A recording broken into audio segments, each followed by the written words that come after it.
maintain vitality and full energy in our day-to-day life. In the modern world and society, it has been found that fatigue is a serious health problem that includes physical fatigue and mental fatigue. In physical fatigue, you feel energy is always not enough and you are tired to perform many physical activity. You feel lazy to exercise, reluctant to go outside the world to interact. You started to get tired and your body feels weak. For mental fatigue, you always feel lazy to act, depressed and mentally tired. You do not want to try anything new in your approach. You have bipolar emotion. In one moment, you burst into anger and become aggressive. The next moment, you feel apologetic and withdrawn. The percentage of physical fatigue and mental fatigue is very high in modern society. About 20 to 25% of people suffer the problem. The rest suffer it once in a while. Fatigue and depression has become part of our life, and many people started to accept it as something normal. Yet, it is not normal at all. We should be able to work tirelessly for 8 hours, enjoy ourselves in recreation for 8 hours, and rest well for 8 hours. But many people are tired of their work. Before the end of the day, they lost appetite to do something interesting in life, and they lost good sleep. If you can handle this problem well, you can handle the market well. Just as an sideline, nowadays many people are interested in aphrodisiacs to boost the ability in sex performance. It is actually a vitality problem too. To combat fatigue, basically there are two approaches, a replacement approach and a regenerative approach. In a replacement approach, people consume hormones or some stimulants to stimulate their body.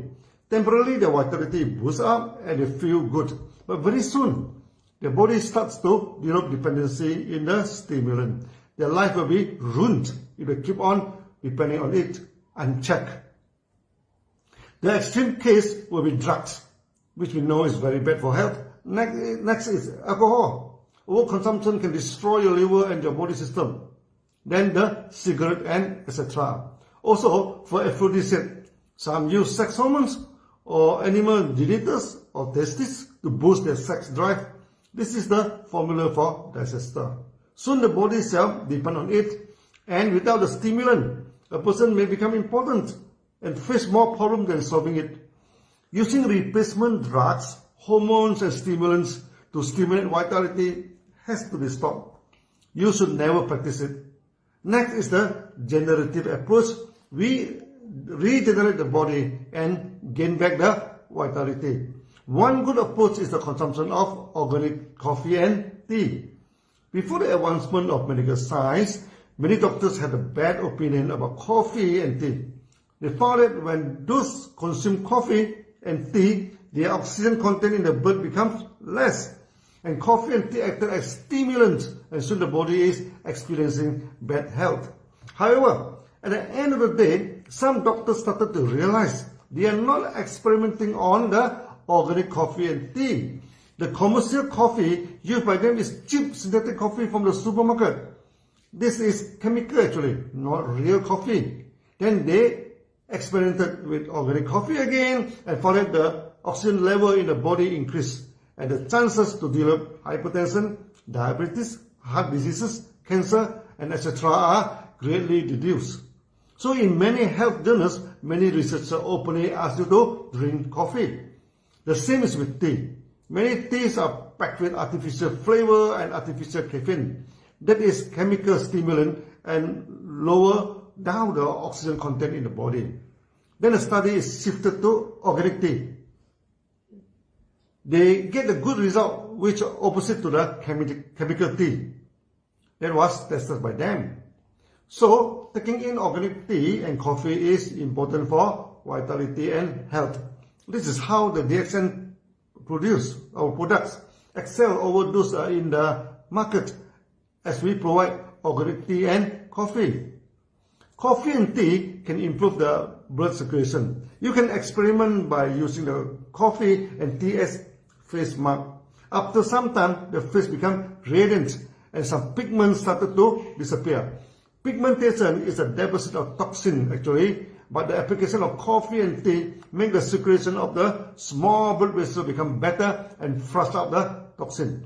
So drinking good coffee and tea is a good way to manage the vitality of your body. It improves the circulation and oxygen content in the blood. Many times we can mix some good food and drink into the coffee and tea, like our 4-1-1-1 formula, mixing raw egg, honey, ganoderma, and etc. Nowadays, many members mix ganoderma powder, spirulina, cordyceps, and etc. into the coffee and cocktail the self-formulated energy drink. Other than coffee and tea, good organic acid is important for your vitality. Our moringa and codipine, DXN vinaigrette and roselle drinks and etc. are rich in organic acid, which helps to complete the burning of food and give you good energy. Taking of RGL, spirulina, moringa and etc. provide a lot of nutrients into the food and reduce the burden on the organs, thus relieving the function, and a lot of energy is released from the organs and make you energetic. Many people after taking RGL and spirulina become very energetic and they are worried we put in stimulant. Such worry is unfounded. Our products are organic products, so no stimulant in it. Athletics can take it and always pass the drug test. The organ in our body use up at least 70% of our energy. If we can relieve the work of the organs, a lot of energy is released out. One of the main reasons the organs are overworked is due to malnutrition. The food we are taking is very restricted in variety. To diversify your food is very important for the vital.